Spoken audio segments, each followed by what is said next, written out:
పేరు ఆదాము. దేవుడు మట్టిని తీసి బొమ్మలు చేసి ఆయన స్వరూపమందు నన్ను చేసెను. అందరికీ వందనాలు. నా పేరు అప్ప. దేవుడు ఆదాముకు గాఢనిద్ర కలుగజేసి ఆదాము పక్కని తీసి నన్ను చేసెను. దేవుడు వద్దనే ఫలమును నేను ఆదాము తిని పాపము చేసితిమి.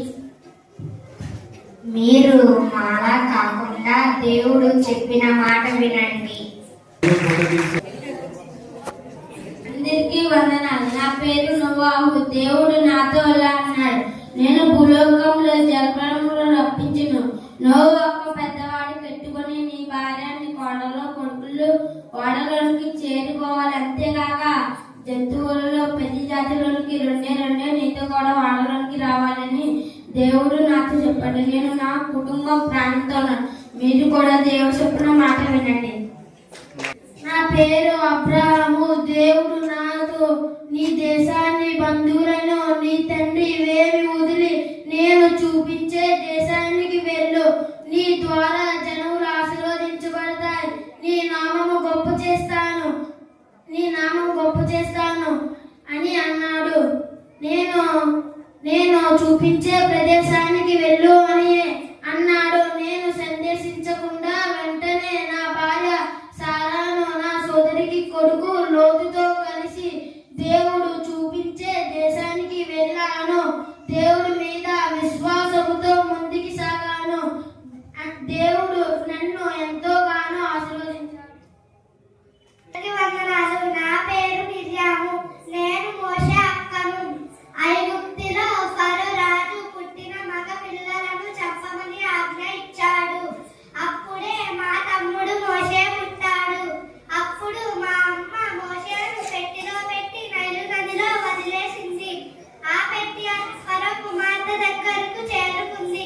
మా తమ్ముడు రాణి దగ్గర పెరిగి పెద్దవాడైన తర్వాత దేవుడు తన్ని ఎన్నుకున్నాడు. అందరికీ వందనాలు. నా పేరు మోషే. ఇశ్రాయేలును విడుదల చేయుటకు దేవుడు నన్ను ఎన్నుకున్నాడు. నా ద్వారా ఐగుప్తుల నుండి ఇశ్రాయేలీయులను కనానుకు నడిపించాడు. అంతేకాక పర్వతము మీద దేవునితో 40 రోజులు గడిపాను. దేవునిని కూడా చూశాను. నేను చేసిన చిన్న తప్పు కారణంగా వాగ్దాన దేశంలో అడుగు పెట్టలేకపోయాను. అందరికీ వందనాలు. నా పేరు దావీదు. దేవుని నేను హృదయసారిని. నేను దేవుని అమితంగా ప్రేమించాను. నేను దేవునితో మాట్లాడేవాడిని, ఆయనను శుద్ధించేవాడిని. నేను తప్పులు చేసి దేవుని యొక్క నిజాయితీగా ఒప్పుకునేవాడిని. మీరు కూడా తప్పులు చేసినట్లయితే దేవుని యొక్క నిజాయితీగా ఒప్పుకునేది. దేవుడు మిమ్మల్ని దీవించును. నా పేరు సంసోను. నేను దేవుని చేత ఎంపిక చేయబడ్డాను. నా బలం నా జిడ్డులో ఉంది. ఫిలిప్పీలో నేను అనేక సార్లు పట్టుకోవాలనుకున్నాను, కానీ నా శక్తికి ఎదుర్కోలేకపోయారు. నేను ప్రేమించిన దెలీలా దగ్గరకు వెళ్ళి నేను మాయ చేసి నా బలానికి కారణం తెలుసుకోవాలనుకున్నారు. ఆమెకు ప్రతిగా వెండినిచ్చారు. దెలీలా నన్ను అనేక సార్లు అడిగింది, కాబట్టి నా బలం నా జిడ్డులోనే ఉందని చెప్పాను. నేను నిద్రించాక నా తలను 7 సవరములు చేయించింది. తర్వాత ఫిలిప్పీలో నన్ను పట్టుకొని బంధించారు. నేను బలి ఇవ్వడానికి సిద్ధపడ్డాను. అప్పుడు నేను దేవునికి మొరపెట్టాను. ఒకసారి నా బలాన్ని నాకు దయచేయమని, ఫిలిప్పీల మీద ప్రతీకారం తీర్చుకుంటానని ప్రార్థన చేశాను. నా ప్రాణంతో ఫిలిప్పీలు కూడా మరణించారు అని చెప్పి దేవాలయంలో 2 పెద్ద స్తంభాలను 2 చేతులతో పట్టుకొని లాగాను. దేవాలయంలో ప్రజలందరూ చనిపోయారు. నా అసలు పేరు హదస్స. దేవుడు నన్ను ఆశీర్వదించడానికి కారణాలు: మొదటిగా విధేయత.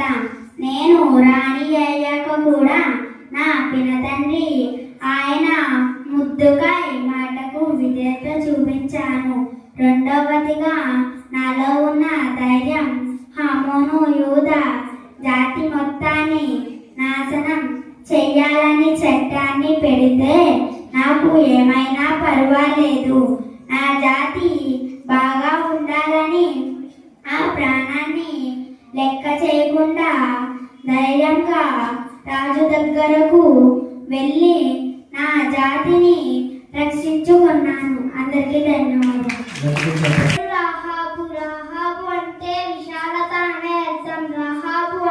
పేరు వినగానే వెష్యనే జ్ఞాపకం వస్తుంది. నేను ఎరుకో పట్టణం ప్రాకారం పైన ఇంట్లో ఉంటాను. యెహోషువ ఎరుకోకు వేగులను పంపినప్పుడు వారి ప్రాణాలకు ప్రమాదం రాకుండా నా ఇంట్లో వాళ్లకు ఆశ్రయం ఇచ్చాను. అందరికీ వందనాలు. నా పేరు మరియమ్మ. నాకు యేసేపునకు ప్రదానము చేయబడిన తర్వాత మేము ఏకము కాకముందే నేను పరిశుద్ధాత్మ వలన గర్భము ధరించి తిని నా గర్భము ద్వారా లోకరక్షకుడు జన్మించెను.